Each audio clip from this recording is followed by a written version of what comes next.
Team আছে দক্ষিণ এশিয়ার সেরা কোনো টিম আছে বাংলাদেশের সেরা কোনো টিম আছে ক্রিকেটের শক্তিশালী কোনো টিম আছে সেই টিম সবাই বলি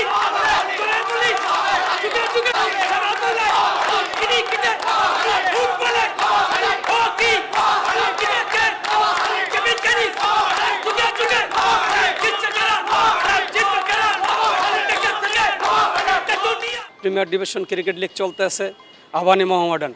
আমি চাই যে আবাহনীর সমর্থক যারা, মোহামেডানের সমর্থক যারা, তারা মাঠে আসেন, গ্যালারিতে বসেন, খেলা দেখেন এবং আমরা যদি গ্যালারিতে বসে উৎসাহ দেই প্লেয়াররা ভালো খেলবে। এটাই বলতে চাই আমরা যে আগের মতো আগে 2-4-5 বছর আগে দেখতাম আর গ্যালারি ভরা দর্শক আনন্দ পাইতো প্লেয়াররা। আজকে যেমন আমরা 2-4-5 জন 10 জন যারাই আসছি প্লেয়াররা হাততালি দিয়েছে, আমাদের সাপোর্ট দিছে, ওরা হাততালি দিছে, দেখে অনেক খুশি হয়েছে আমাদের। আমি চাই আবাহনী মোহামেডান যারা করেন মাঠে আসেন, খেলা দেখেন, প্লেয়ারদের উৎসাহ দেন আপনারা, এটাই।